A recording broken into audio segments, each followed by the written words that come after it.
Think about the Arab awakening, right? Arab Spring. Yeah. People go, oh, we don't have to put up with this shit. Right. Right? Right. And social media, you put it out there and go, I don't have to put up with this shit. We're going to stand strong against tyrannical regimes, which tyrannical regimes could be your family. Right. Tyrannical regimes could be your own mindset that's keeping you tamped down instead of trying. 90% of the shit that holds us back is in our own mind. Yes. If not more. I would say it's the biggest prison. Yeah, yes, there's sexism. Yes, there's racism. Yes, there's, to say that there's not is idiotic. Right. But the biggest step for us is to step outside of that. So Misfit Nation is a bunch of people that go, oh, you see me, right? And then not only do you see me, but let's help you heal from that. Let's help you forgive yourself. And then let me see that. Let's let's dust that shit off. Oh, wow. This world is built on people who fucking tried, who ignored the people that were trying to tamp them down. It ignored the people that were trying to push them around. And that's what Unstoppable is all about. We're here with Jason Sisneros, the man, the myth, the legend. In my own mind. Yeah. 3 things he's going to talk about on the show. Proximity, health, and wealth for 2020. And I promise you, he's going to trigger you. You're going to drop comments. There's probably going to be a debate on at least 1, if not 2, but probably 3 things. Maybe 6 even. Maybe 6. Maybe 6. If not, I didn't do my job. That's right. Thanks for watching, and remember to #share this.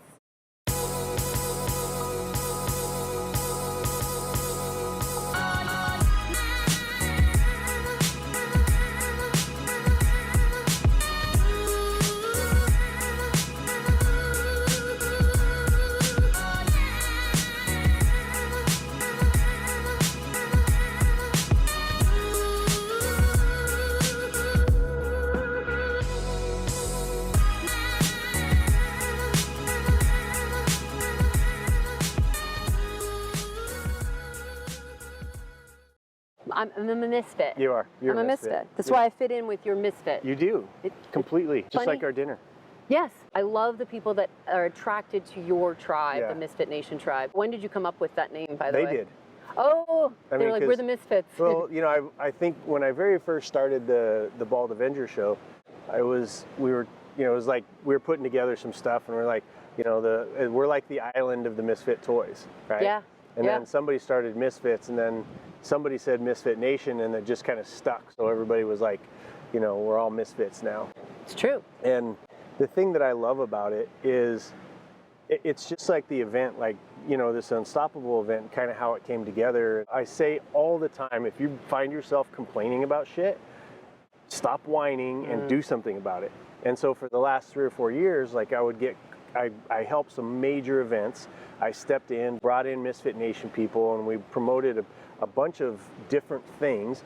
And every single time there was something that was off key, or the founder of it was like, hey, this is what it's all about, but it ended up being not about that. Or, hey, we're going to raise a bunch of money for charity, and the money didn't end up going to charity. It ended up going in their pocket, right? Yep. So it was, at the end of the day, it was, I found myself complaining about these events.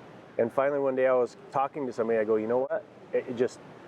I have this sudden realization, I'm being a little bitch about other people's events. Right. So it's time for me to shut the fuck up and build my own. And do your own. Yeah. Yeah. And so that's where Unstoppable came from. And the core component that has been, because I pay attention, every business I've ever bought, every business I've ever started, every business I've ever grown, it is wholly focused around our clients, right? We fall in love with their outcomes. And so when we started thinking about this, I was thinking, what is the thing that makes Misfit Nation amazing? And it's that there's zero ego involved, right? Yep, you think about our dinner. You think about those dinners, those pop-up dinners. We're like, hey, they call it the bald signal instead of the bat signal. Oh, I like that. Yeah, I'm putting out the bald signal, right? Misfit Nation dinner, because I've got some time or whatever. Yeah. And 15 to 50 people show up. Yeah. And they're the weirdest fucking people on the face of the planet. Yep. I usually sit right within the weirdos, and then I don't seem as weird, kind of but the weird, the number one weirdo. Yeah, you're the weird attractor. But I am. I know. So, but it's weird. You'll be sitting next to somebody who does crystals and sound therapy and you know, and then you'll be sitting across from somebody who's a billionaire, and then over here on the other side you'll be sitting next to you know, somebody that runs a dog rescue place, and the thing that we all have in common is we've fucked up, we've done our best to make it right, and what Misfit Nation allows for is that next step for people. They're looking for a tribe of people that aren't judging them constantly. Yep. And a lot of people, when you do fuck up, it's like you have this long movie, right? Let's think, one of the longest movies out there, The Avengers. Braveheart. Braveheart. Fine. But let's say that you got a snapshot of Braveheart, and it was an empty field, or it was of him stabbing somebody, or you know, whatever it was. You have no idea what that context was. Right. Because it's a fucking movie. You're just getting a clip. It's a movie. Yeah. And all you're doing is not even a clip. Yeah. It's a snapshot. Yep. And so Yep. in the course of 80 to 120 year life time span, that mistake that you made, you cheated on your wife, you cheated on your husband, you went to jail for a DUI, you tried some business stuff and you ended up losing your family's money or your friend's money, or you went to jail for a little while, or whatever that is, that's a snapshot of a 80 to 120 year life. Yep. And unfortunately what happens when that occurrence, when it happens, that's when everybody puts the pause button on your life. All right, Deb, you fucked up. You're done. You're done. Yeah. You're done. Yeah. Right? Canceled. You're canceled. Yep. And now I, as your friend, your mom, your dad, your kids, your husband, your immediate surroundings, we go, okay, Deb is done, and she's now with us for the rest of our life. She's done. Right? So then you go, I get it. You kind of, you wash, you dust yourself off and you're like, okay, time for me to get back to work. And they're like, no, you fucked up. Don't you try again, because I'll be the one that's going to be out there trolling you on Facebook and saying, did you know that Deb did this? Did you know that Jason did that? Right? Because it's a suppression. It's a natural suppression thing to say, Deb, you fucked up. Now you're one of us. We all quit, so you need to quit too. Right. And how dare you try to go out and make something of your life when you fucked up? Yeah, if you're not perfect. When you're not perfect. Yeah. And so Misfit Nation is this natural flow place where I get people telling me all the time, oh my God, like it's that next step. Yes, I messed up. I've done the best I could to make it right, but it's that next step, which is self-forgiveness, right? Giving yourself that opportunity to go, okay, you know what? I served my time. Yep. I served my time, whether it was, and we put ourselves in that boat, but a lot of people just stay there. Right. They're just done. Right. They're just done, and they have so much more potential, and they don't even realize that mistake that they made, that is made by someone who has a good heart, that it's so valuable for you to take that out, dust it off, and show it to the world. Because there's, out of 7.3 or 7.4 billion people, guess how many people did the same shit you did? Yeah. And they can look at that thing and go, oh, I'm not alone. Right. And now you unleash human potential. The reason why governments, the reason why people can be controlled is because we don't realize that if you dust off that thing and you go, look at what I have, think about the Arab awakening, right? Arab Spring. Yeah. People go, oh, we don't have to put up with this shit. Right.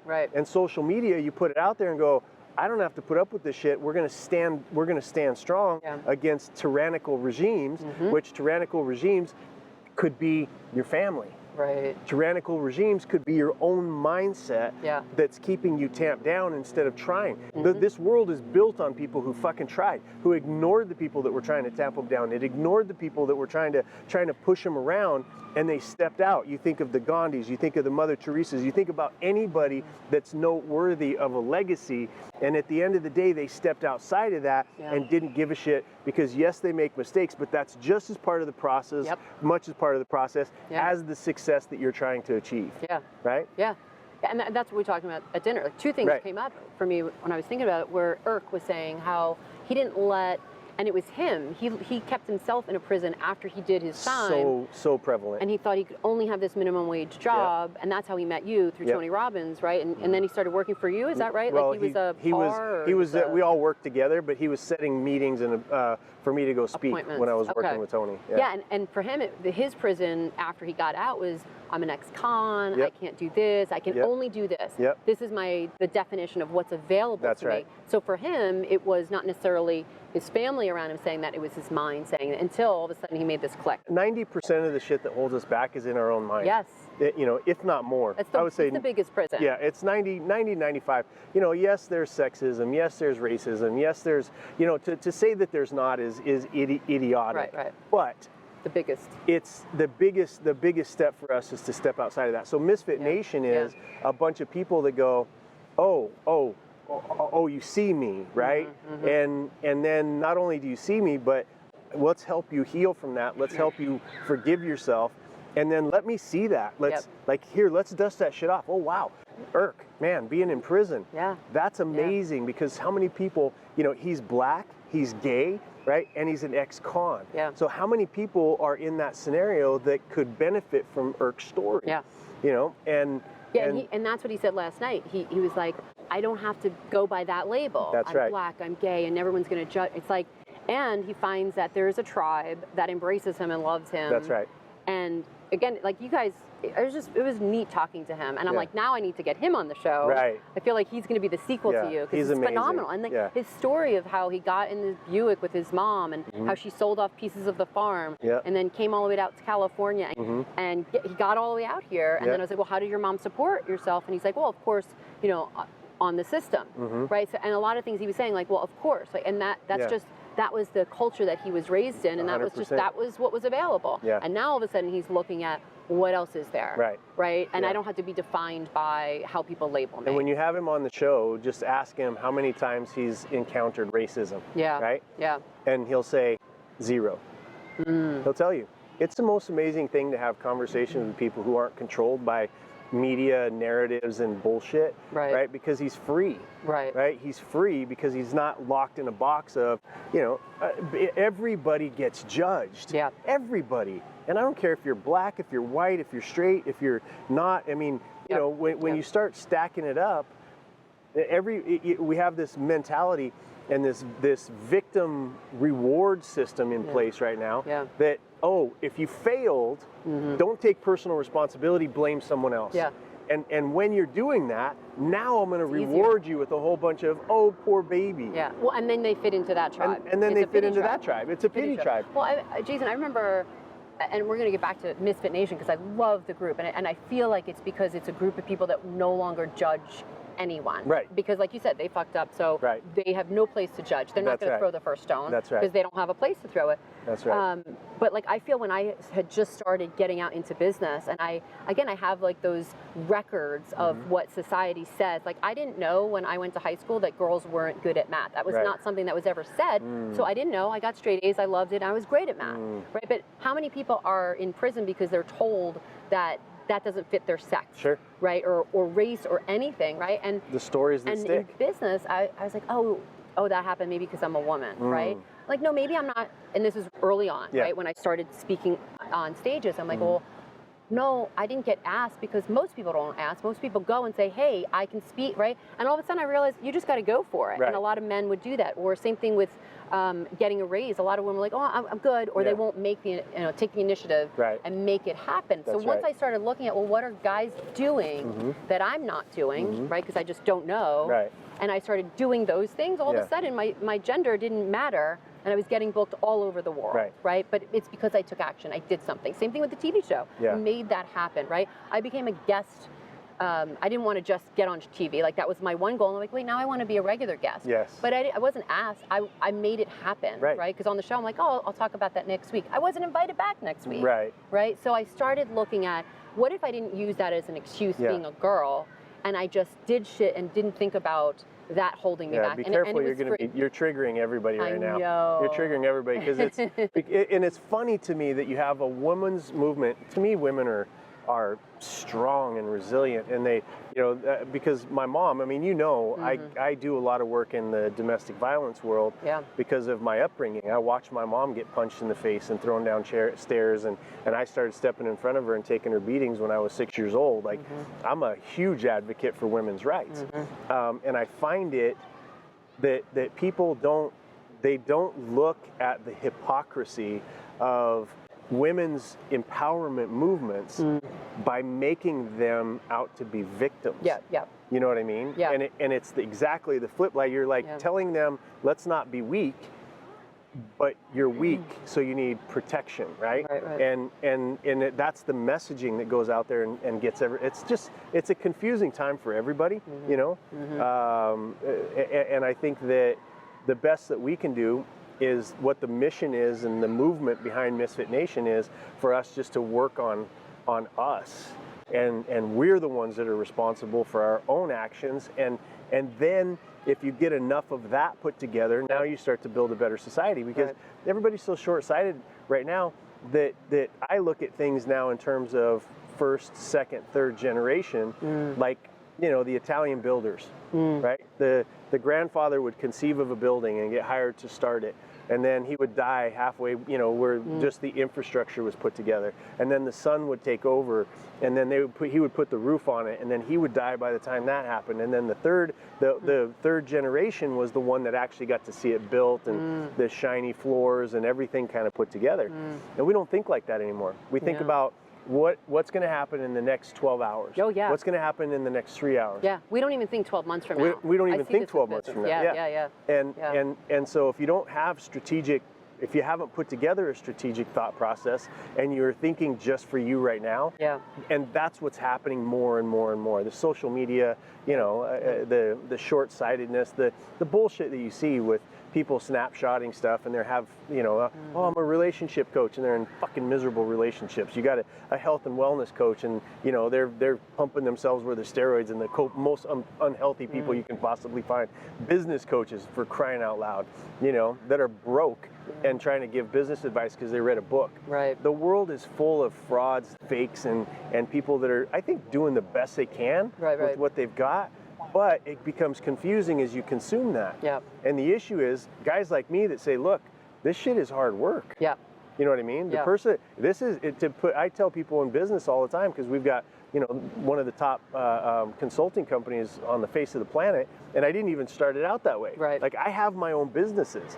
And we did the consulting company for a book that was supposed to be short term. We were going to help a few people, but it's been helping good people make more money, get more time, so they could do more good.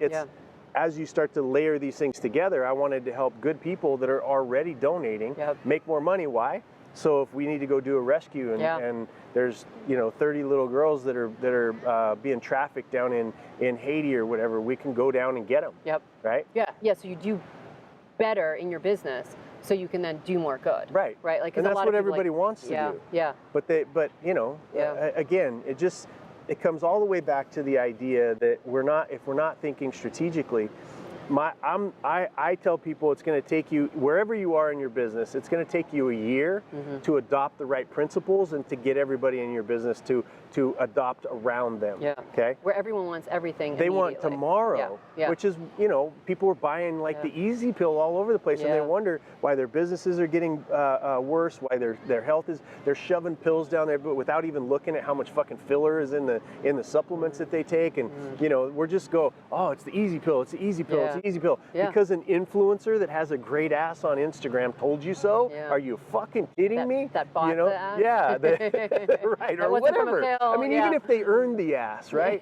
It wasn't from your pill. It wasn't from your pill. And, you know, it was from them doing squats and doing their workouts and doing all that shit over and over and over again. And the hard work. Is that why you watch those? To do better squats? Well, you know, it's market research. Oh yeah, of course. Hashtag ass man. Okay, so so, but anyways, but you look at that, and then I'm the guy also that says the problems that you have in your life right now. Look, there's a clear delineation between people who are actual victims, and what that means is they've had their choice taken away from them, and that means that you're in a domestic violence situation where your husband has threatened to kill you, or threatened to kill your kids, or is very abusive. So you're really a prisoner in your own home, which maybe look like you're in a nice home. It might look like you're in a whatever it is to the outside world, but you're a prisoner in that. Little girls, little boys that have been abducted and they're being used in human trafficking in the sex trade right now. They've had their rights taken away, their choice taken away from them. If you're in a poor village, if you're in a poor in Africa and India, here in the United States, every 4 seconds somebody's dying of hunger, and that means that their choice. These kids did not choose to starve.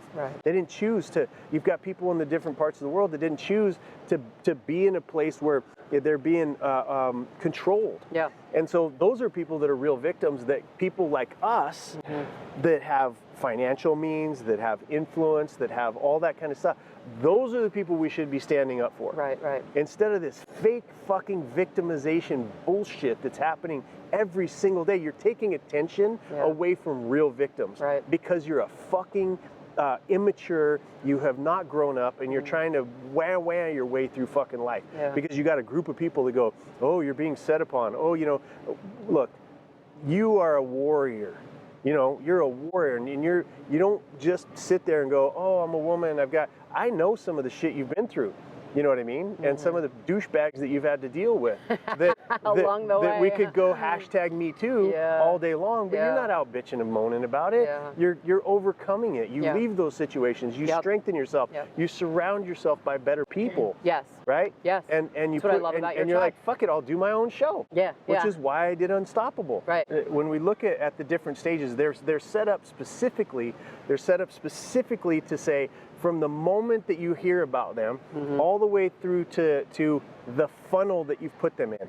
Do you feel good about, like, if I was to say, you know what, we just became friends, I'm going to put you in my friendship funnel.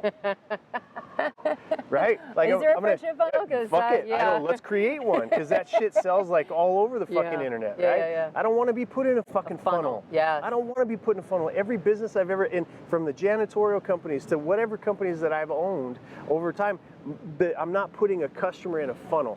I'm developing a relationship with them, and I'm falling in love with your outcome. Because that's a servant's mentality. Right? I serve you. If you're going to hire me, if you're going to hire my companies, if you're going to do anything with us, we're going to serve you. And so as we started to create, to curate Unstoppable as a stage event, we turned the table and we said, okay, how can we get dollars out of everybody's wallet? How can we put dollars into their wallet? Because there's 3 principles that we're heading into 2020 with. Complete opposite. It's like complete opposite. 180 perspective. There's some events out there that maybe think that way.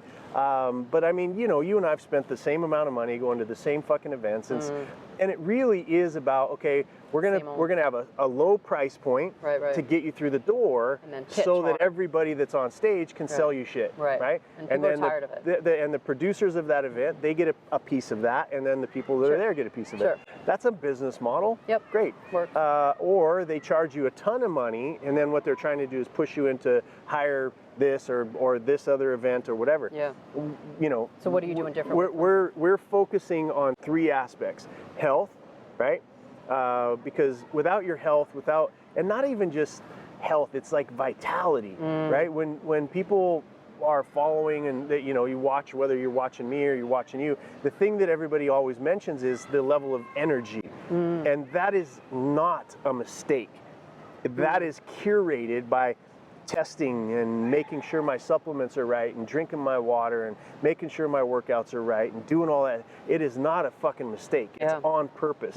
And so there's everybody that's running around, or not everybody, there's a lot of people that are running around that think that taking a pill, a magic pill, a weight loss pill, or whatever it is going to fix their life. No, it's a 360-degree solution. You have to know all of the components of what energy and what creates energy and what creates vitality. And it's not a pill that's filled with fucking sawdust. You know what I'm saying? The next thing is wealth. Teaching people how how to get right with money and what the strategies are of making it and attracting it. Specifically, my background, as you know, is in business, and we've helped hundreds of companies, and we're pushing a lot in our world. We're doing Misfit Millionaires next year. We want to create a batch of Misfit Millionaires. Yeah. And so we've already started, and I've built a 12-week program that has all of my content in it. It's not well, if you buy this, then you're going to get another one. I built one fucking product. It's everything I know in one product. And I believe we've had people that have gone to, Oxford and Yale and Harvard and Wharton School of Business. And they're like, that literally what you created in that 12 weeks, Jason, is the last business thing that anybody will ever need, because it grows with you. You know what I mean? And then you can go to people like you and say, okay, now that I have my business fundamentals in place, how do we accelerate sales? How do we accelerate? But unless you have your fundamentals, all you're going to do is you're going to keep selling until you stop selling, and then you're out of business. Right. Which happens to 96% of companies. Yeah. Yeah. So wealth, and then proximity, which means curating the people that you're going to be around. Yep. And what makes the things different from everything that I've helped run, that I've gone on stage to, and Misfit Nation shows up to, there's a heart to it. When you were at this dinner that we were at the other night, right? That was those people were not, some of them accomplished, some of them not. It doesn't fucking matter. What the issue was is that their heart, you know what I mean, and they're struggling through their own shit, and they were just looking for somebody to look in their eyes and go, I love you, I forgive you, I see you, and I want to help you, and right? Accept. And I accept you, no matter where you come from. I remember it was some gala that you were at, and there was a woman in Misfit Nation that she came into the tribe. The next day we met her, and she said everyone else was a bit snooty. And I don't remember what event. I don't necessarily know what you have to mention it, but she said again, and she's talking about you. It's then there was this heartfelt connection, and you saw through all the bullshit and the superficial nonsense that everyone else was judging her because maybe she didn't have the right fashionable Donna Karan dress or whatever on for that event, but you saw her heart, right? And I think that's the exceptional thing of everyone in your tribe, right? We have deep conversations. It's real conversation. I have zero tolerance for, what is it called? Surface bullshit. Yeah, right? The small talk, weather. No, I just skip through that, right? It's get deep. Let's get real. Let's talk about that. And again, last night, I found out more information about you. You shared, because again, it's a safe space. Irk, right? The doctor, all of a sudden, they're just sharing, because it's a safe place, and it's also a place where people are accepted. That's right. Where they're not necessarily accepted elsewhere. And you can be you. Because I'm an enigma. Yeah. You're an enigma. Yeah. We're surrounded by enigmas, but we get to this place where I shouldn't say that joke because it's just out of PC right now. Right. Fuck it. There's zero filter on my mouth. Yep. Zero filter. Yep. Because when you start from a place of love, right? Then you put it out there. There's people, you make them laugh, you make them cry, you make them, you inspire them, you piss them off, you do all that kind of stuff. And that's and it's real. It's real. And it's real life. Yeah. And I actually found out something about someone who was on my show before, but last night at the dinner, when you said certain things, and she's nodding her head, and I'm like, what? And she's like, I'll never admit that in public. Because of where she lives, right? Because of where she lives. And so, Yes. So that's where there's a lot of people that are saying and doing and putting on the facade because that's what they think society and politics and it's why religion Donald Trump and all won. of that. It's why Donald Trump won. Because no one would admit it. Nobody would admit it. You have everybody bullying everybody else about their opinion. There were a lot of closet Trumpers. No, I mean, obviously, he won, right? Yeah, it's crazy. And so when you were talking about different things in politics and when you're talking about Kanye West, I was fascinated by the people that I thought, these people are getting, what's the word? Triggered. Yes. And then some people who I thought were getting triggered, some people were, and then it was great discussion. Right. Let's not be afraid of having these discussions. Because we're not attacking anybody. Yeah, we don't have to have a homogenous thought. You and I could sit here and yell, we could yell the N-word, we could yell Nazi, we could yell, we could sit here and yell all we wanted to, all the nastiest words that we could possibly come up with, and guess what? The thought police Nobody's gonna die. Nobody's gonna die. They're not gonna die. However they react to that, right? It just like Irk. I mean, because he's like, I've never felt racism because he doesn't see it. Yeah. My grandfather says if you can't be offended, then you won't be. Right? Words do not hurt people. Right? They're not a weapon. Yeah. It's the way that I feel about shit. Yeah. And you can totally disagree with me, and the thing is, like, we got Sandy, and I mean, you heard Irk. Yeah. Irk is not a Donald Trump supporter. Right. You know what I mean? Right. But him and I are hugging. Right. And right. and I right. love You don't him. allow it. They don't allow it. The tribe doesn't allow whatever your beliefs, religious, spiritual, political, sexual, whatever it is. It doesn't prevent everyone from going, that's all right. No. We can have these real conversations. And I think we live in a culture right now that it's preventing people from having real conversations, because God forbid you say something that's not politically correct or in the popular culture, because then you're seen as not smart or not knowledgeable or not enlightened or woke, right? Yeah.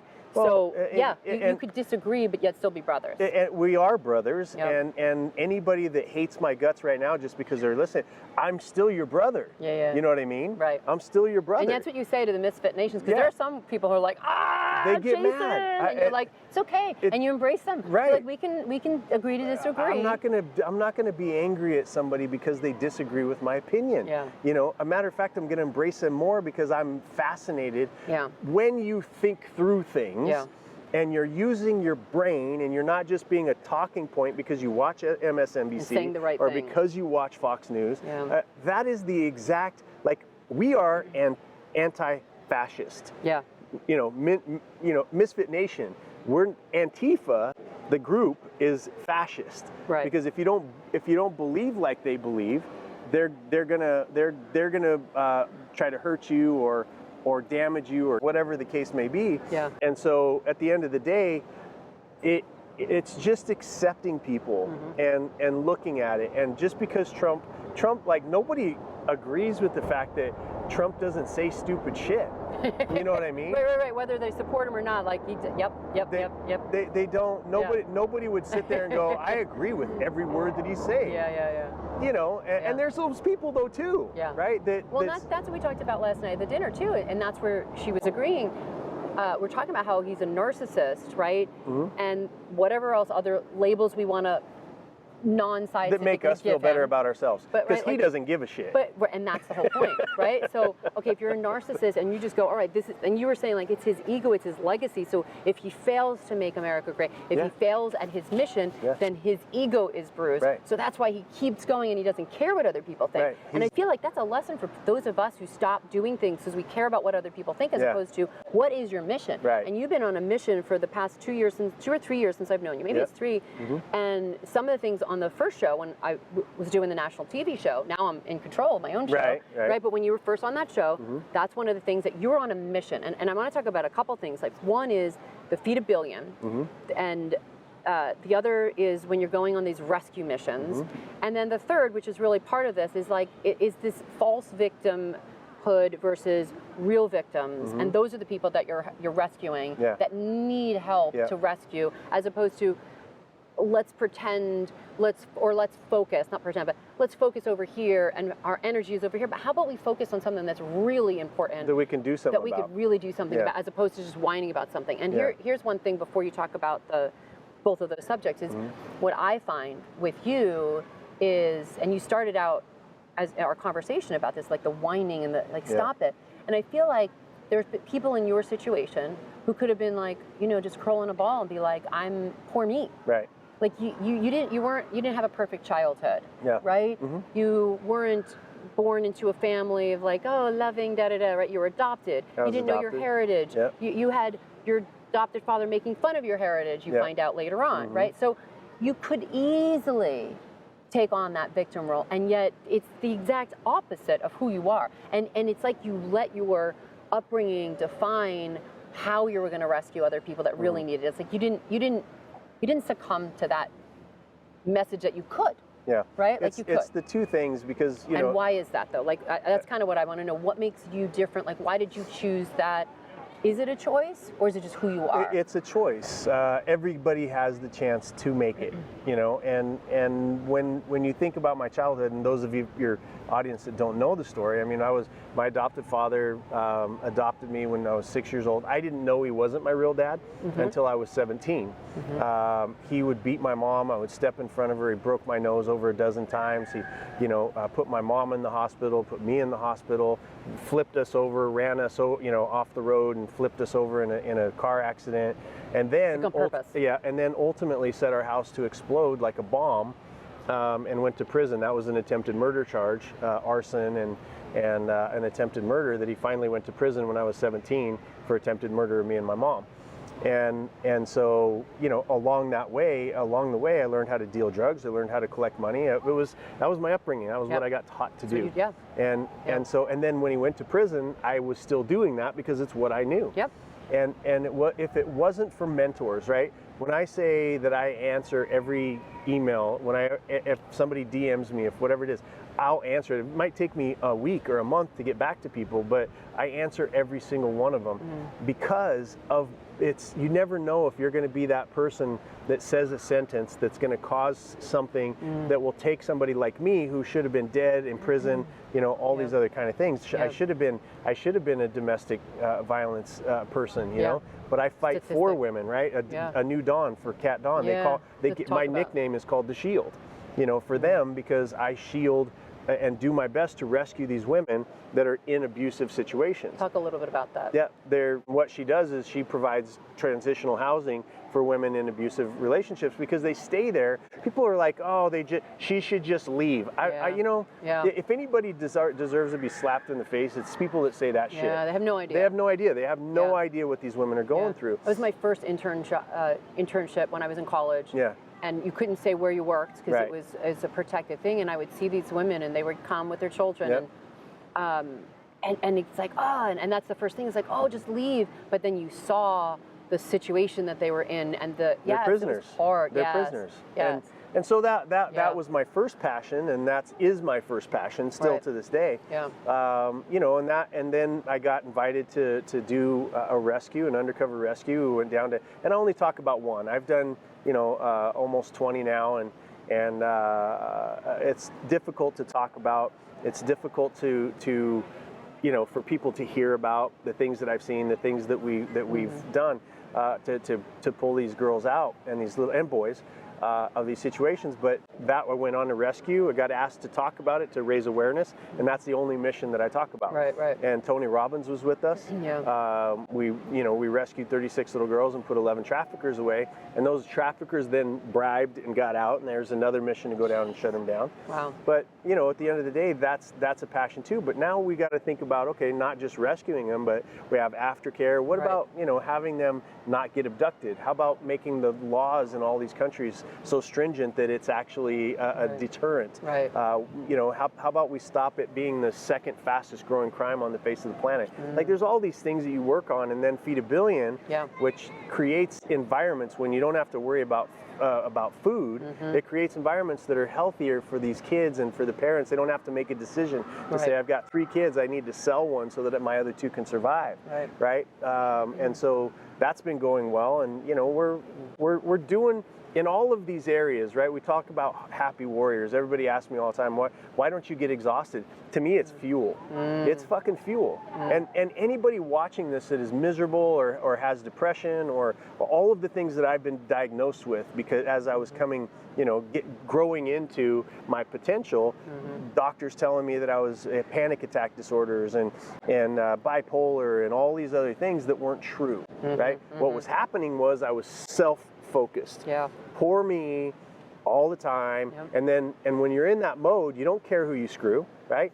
You don't care, like I cheated in my marriage. I bankrupted companies. I made all of these mistakes because all I was caring about at that time was me. And it gets smaller and smaller and more miserable to a place where you just go, you know, like I was down in Southern California with a gun to my head going, I'm fucking done. You know, I'm done. And then I didn't, and when I came back, it started to become more about other people. It started to say, I gained a philosophy that I heard along the way that was, I want to become the best me I can be, like through education and whatnot, for the purpose of serving other people. That's my mission, right? That's the mission of Misfit Nation, is for us to get as good as we can, which means non-judgment. It's not about other people. It's about how can we increase how we use our language. What do we learn? Business skill sets. How do I make money? How can I be in better relationships? How can I take better care of myself? And for the purpose of turning that around and making sure that I'm serving other people. And that lights me up every single day. Everybody's like, well, you know, I want to know what keeps you up at night. Fuck what keeps you up at night. That shit's about you. What gets you out of the bed in the morning is something that you go, oh, it's about other people. Then you bound out with endless energy, right? And you have a purpose and you have a mission and you just go, move the fuck out of my way. Move the fuck out of my way. I don't give a shit you're trying to stop me. You know what I mean? I've had, you know, this stuff has put me on, it's funny because I sit here and I laugh about the death threats that I get for the work that I do, you know, and I laugh about it because they're not going to stop me. You know, and if something ends up happening, then I'm going to be what the people that know me. I'm going to be a symbol for this shit going harder and deeper. You know what I mean? So I'm not. It makes me laugh that these days, because you're trying to protect little girls.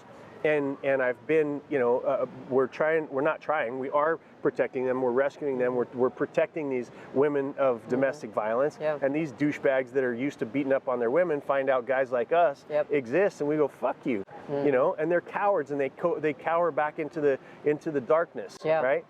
And so it's look. It's all about being a happy warrior. Anybody can make anything miserable if they want to. Right? You think about, I hear people all the time. I've been to Africa. I've seen women whose only job it is during the day is to carry water on their head back and forth to the village, right? Yeah, and yet we have, you know, women here in the United States that complain about damn near anything. You've got people that are starving to death, and they're like, oh my God, the food here, da da da. Like, kiss my ass. Like, get a little fucking perspective. You know, get a little perspective. Get outside of your bubble. Go see people who are genuinely suffering. Go visit a cancer ward at a children's hospital and see how bad you have things. What's interesting, and I'm glad you brought that up as far as your emotional state. Big thing right now, bipolar and depression and raising awareness. Like, there is a serious issue with people that, and there are some people that really have a mental condition, right? Like their brain, but then others it's situational, that you can change and you can shift, right? And then there's just normal people who go, oh, well, there's no purpose to their life, right? So they're just depressed because they're thinking about themselves. And every single one of them, when they shifted out of that and they started thinking about serving and started thinking about other people, you have a total perspective shift, and now your purpose is here instead of just here, right? If your purpose is all about you, it's easy to get depressed. Right? And if you get told by a doctor or a medical professional, well, it's not your fault. That now it's not your fault. So you can't do anything about it. And that's what Or you know. take a pill. It was take a pill when I was going through it myself. You know, I was like, oh, it makes sense. It's not my fault, right? And it was like a little breather. And then you start taking these fucking poison pills. I don't believe this is, you know, again, my belief is that I don't believe depression exists. Oh, interesting. I'm not going to say that. I know. But that's okay. I know, and I get that. And here's my point: is when people say no, you know, and the people that hold to it the most are people that need it to be true in their life. And I get it because they haven't found another way. They haven't found a solution. Depression is a chemical imbalance in the brain. That's why they call it a disease, right? That's why they call it a disease. Alcoholism. How many times have you heard that called a disease? But I could drop somebody on an island, 2 islands. One person has cancer, stage 4 cancer, and the other person has alcoholism, right? Which one's going to die? The one with cancer, right? The real disease. The one with the fucking real disease, not something that's been made up to make us feel like it's out of our control. And when I started to understand, look, I was taking the pills. I bought the bullshit that I was depressed, that I had PTSD from my upbringing, that I was bipolar, that I had all of this shit going on with me. And then I realized one day when I read this just innocuous sentence that said that depression is a chemical imbalance, so is happiness. It's the one you choose. Wow. And it changed my life. It didn't change it immediately. Like I stopped taking the pills, right? And the doctors were like, oh my God, don't stop taking the pills. You're gonna have a fucking seizure and you're gonna die. So you've got these people that say that they're experts. That scare you into the fact that something's wrong with you. And my biggest message and the thing that I see with Misfit Nation is people have bought off on that previously had bought off on the idea that they were broken, that they were weak, that they were fragile, that, you know, that something was wrong with them. Is that you're not broken. There's nothing fucking wrong with you. You're perfect exactly the way that you are, and you're only getting better. It's not to say, oh, I'm good, but the idea is that I'm perfect as I am, and I'm only getting better. It doesn't take you away from the idea and the responsibility that it's up to you to continue to tweak that stuff. If you're depressed, fix a little bit about work on your diet. Maybe drink a little bit more water. Maybe get rid of some of the people that are in your life. Maybe look at what you're intaking on the boob tube. How much of the stuff are you taking in on social media? Like, take control. That'll what are you depress reading, right? Yeah. What are you reading? Are you giving back at any level? Yeah. Like, there's 7 or 10 things that no matter who I've dealt with that's been depressed to the point of suicide, as I was, that if you address these 7 things in concert with each other, that there's a better outcome for you. Yeah. And the people that don't, they're dedicated to the idea that they're sick and broken. Right. Right? That's a disease. Yep. That's the disease, is when you buy the idea that you are not in control of your outcome. That's the disease. So anyway, if people want to join us, Misfit Nation, we have the Bald Avenger page on Facebook, which is where kind of the gathering place for everybody. We're going to be launching a Misfit Nation page in the beginning of 2020. I thought you had one. We're just the tribe. No, so what am I in? You're in the Misfit Nation. Oh, you're in but it's Misfit just Nation. not called it It's just not formalized yet, right? Got it. It's just a bunch of people, and it's gone. It's thousands and thousands of people around the world. It's crazy, that how it took off. But it's funny how a bunch of misfits all belong. Right, we in all one belong. place here. Exactly. We've all been looking for a place to call our own, right? When I look at, I used to belong to a gang. It was just about being a family and being around people that would support you. Yeah. And so, 2020, we're going to have an event the 27th, 28th, and 29th called the Unstoppable. Could be here in San Diego? Nope, it's going to be in Naples, San Diego? Naples, Florida. Oh. Yeah. I got tired of complaining about events, and so you're doing it. We're doing it, and that's the place that we decided on. And what's the date? It's the February 27th, 28th, and 29th. 28th is the day, and then we're going to do what's called a Misfit Ball that night. I've got some awards I want to hand out. We've got maybe a special guest or two that's going to show up, to a black tie event. Are your awards going to be things like most dysfunctional? Yes, most like they're not going to be normal. For crying out loud, think about my 12-week course, right? It's called Growth: How to Master Your Business G-Spot. Oh, I like that. That's my business course. Yeah. So there's not going to be anything normal about the shit that we do. No, it should not be. It's run by Jason Sisneros. That's right. It's for misfits. Yeah. It's for misfits. I love what you said and I know we're going to get a lot of comments on this because this is a big issue where there was a celebrity talking to Oprah, and it's like, that doesn't exist, don't take medication. And a lot of people don't know this because they know me as like the social media queen. But before that, I was in social work. And before that, I studied psychology, and I pursued behavioral psychology, not psychiatry. And my best friend went to the drugs, right? She was going to be a psychiatrist. There's more money in it. And I'm like, yeah, but that's not how you're going to help people. Like, that might be the trigger to help get people go, oh, this is what feeling good feels like, right? So use it for a time to get your brain and show your brain, oh, this is what happiness can feel like. Get your serotonin in balance, but then it's behavioral. And I had you want to talk about like the most, what do you want to say, delinquent, dysfunctional adults that were diagnosed. They're all diagnosed from a child. And then we would get them as adults as they were transitioning into adult life, no longer living with their parents. And I first met or was introduced to Chloe Madonna, who now works with Tony. So this was in 1994. I literally have a pamphlet, and it's the most tattered, old pamphlet. It's probably 30 years old now. I'm dating myself, but it was all about family therapy and a very radical approach. It wasn't about drugs. It was about, and one of the things that I did when I first got into as a caseworker, you're supposed to read the files. And my mentor there, who was taught by Chloe, was like, don't read the files, don't read their labels. And it was a challenge because that's what you're supposed to do, because you got to know everything about them before you deal with them. I dealt with the most violent people and the most, like there was diagnosis upon diagnosis upon diagnosis, right? But I refused to look at them as their diagnosis. It was an individual with something, but I didn't know what the with someone was. I wanted to meet with them at first. And I was probably the only, and it's not a clinical therapy, right? So I'm not a therapist that's official, right? I'm a coach. There's no licensing required with that. So I get to do those crazy Tony Robbins stuff, right? And I was probably the only one in their life that treated them like they were an individual instead of a diagnosis. That's right. And I was also, one of the things I was really proud about is I was never violently attacked that most every other case were. And then it was just, it's not that necessarily their fault, but it's how they kept interacting with them. Yeah.